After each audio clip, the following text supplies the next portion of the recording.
Welcome to our video on how to set up credit memos for invoices. In this scenario, I work within the accounting department and I oversee our collections. This can sometimes involve resolving issues with clients on their past due invoices.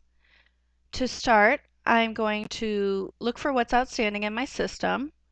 I'm simply going to go to my billing module and I'm going to select overdue.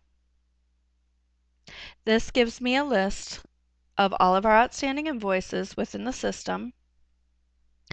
And I notice right away that one of them has a red box next to it. This box signifies that this particular invoice is being disputed by the client. To get a little more information, I'm going to click directly on the invoice number and I'm going to go to my comments. I see that dispute has been checked, and that typically happens after somebody in my office has spoken with the client. I see that's the case because I have some notes here. It says that the client called on Tuesday and does not think we should bill the current phase. Create credit memo and send entirely new invoice. Well, that explains why this particular invoice was not paid. So I can create a credit memo at this point and zero out our invoice. However, prior to doing that, I'm going to make note of two items. I'm going to write down my invoice number, which is 62851.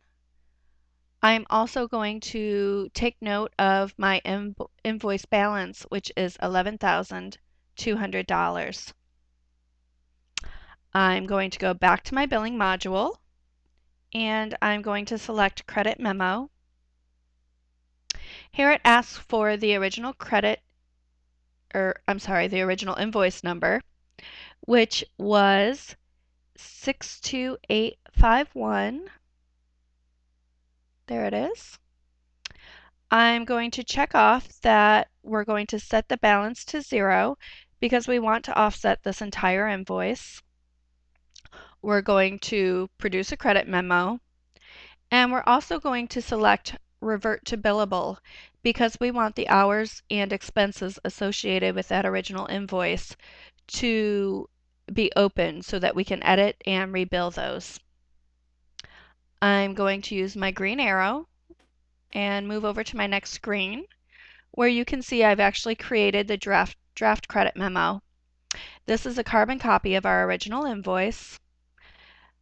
The number of units or number of hours are now a negative balance.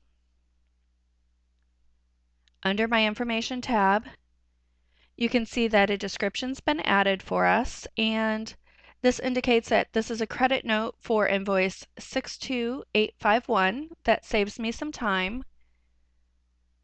And back under details, I'm double checking my invoice amount. It's negative 11,200, and that is exactly what we were looking for. We wanted that to offset our original invoice. So since I've verified my draft, I'm going to go ahead and approve it.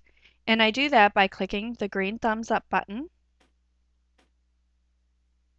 Right here it shows as approved, which is great.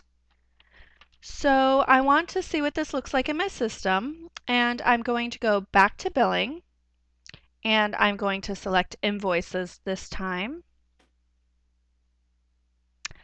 I can easily find my original invoice number, 62851, and again, it was for the amount of $11,200. I can find my draft, which is number 62858. It's not a draft, I apologize. It's actually a credit memo, and it's in the amount of $11,200. It's a negative. I now have completed my credit memo, which offsets my invoice, and now I can make necessary changes to my system in regards to either time or expense and issue a new invoice to my client. Thank you very much.